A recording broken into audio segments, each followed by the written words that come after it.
Hello, everybody, and welcome back to the second shelf and to another book haul. My summer book haul. Yes, I bought books over the summer. Of course, I did. And if you're following my channel and you watched last Wednesday's video, the TBR tag, and if you're wondering where those books that I'm now showing, they are all in the to read currently card. So in the August to read card. So they don't count for the TBR.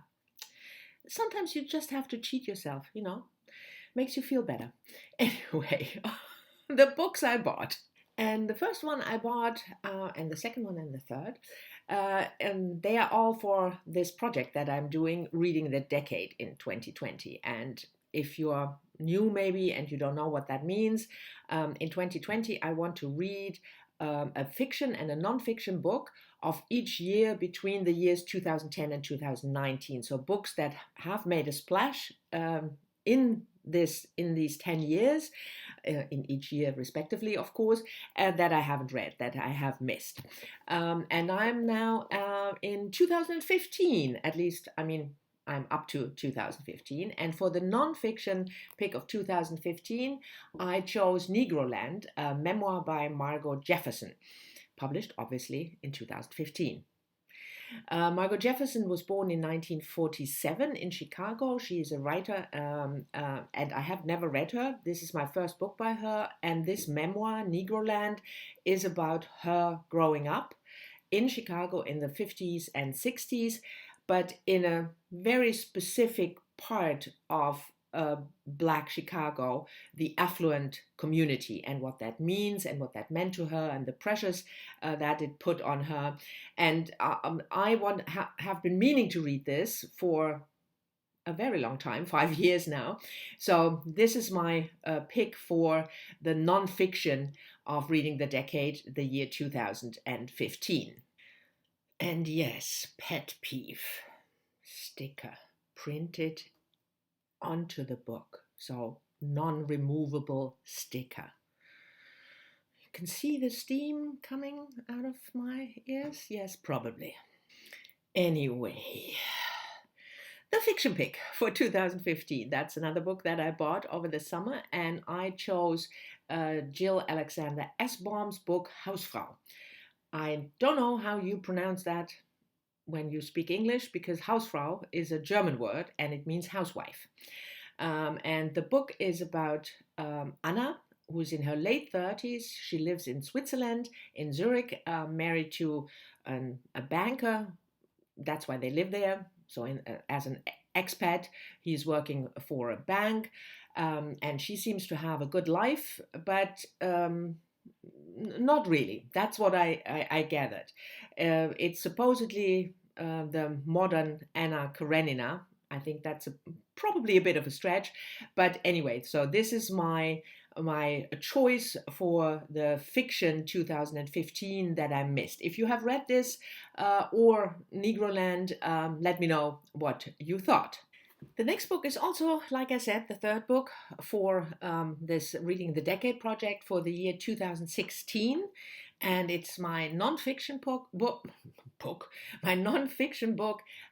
Carol Anderson, White Rage, The Unspoken Truth. Yes, The Unspoken Truth of Our Racial Divide.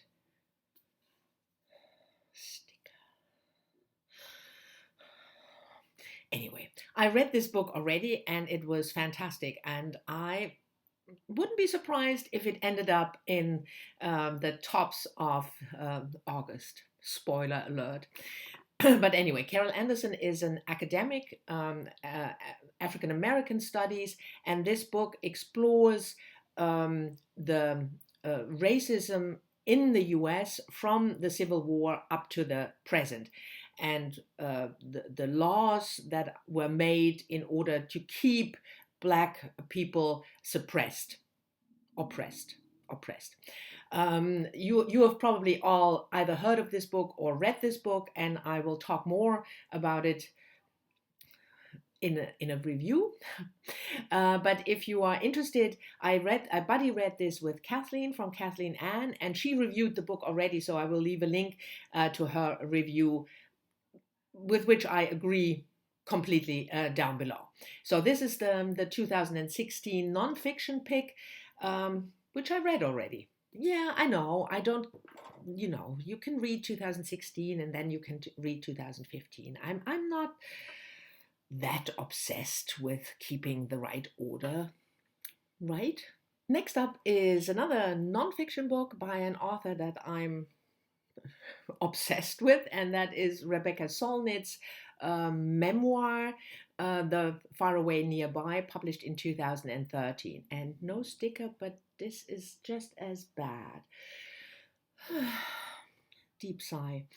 If you're following my channel, you know that I really, really admire Rebecca Solnit's work. She's an American essayist and activist, and I think I read 5 or 6 of her books, one of which is a recent memoir, Recollections of My Non-Existence, and which was published in this year, I think, or last year, but very recently. And so this one is also a memoir, but focusing more on Rebecca Solnit's relationship with her mother, her mother's illness. Her mother had Alzheimer's, and also the stories that make up our lives. So she talks about her life as an artist, her travels, and illness and empathy, and the relationship, like I said, between her and her mother. And I'm gonna work my way through all of Rebecca Solnit's work, and this will be the next one. Next, we move to fiction again, and I bought, Charlotte Wood's new novel, The Weekend, which was published in Australia last year in 2019, but as often happens with Australian publications, I couldn't get it here in Europe, so I had to wait until this year for I think it's the American publication.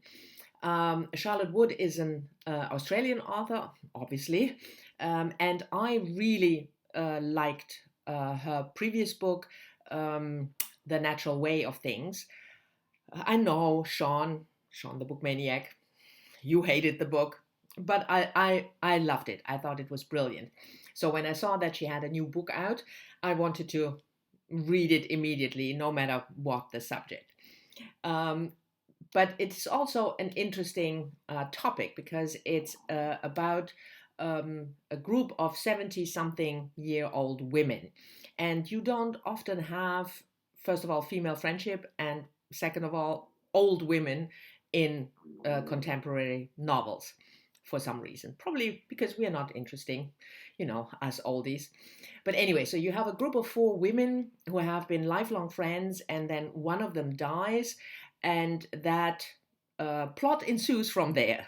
And that's what I understood. So the others, the other 3, have to explore their friendship and what it means to grow old and hold on to life, or the life you had. I thought it sounded fascinating, but again, I would have bought the book no matter the topic, because it has been written by Charlotte Wood. And we stay with fiction. For the next book, I bought Elizabeth Gilbert, The City of Girls.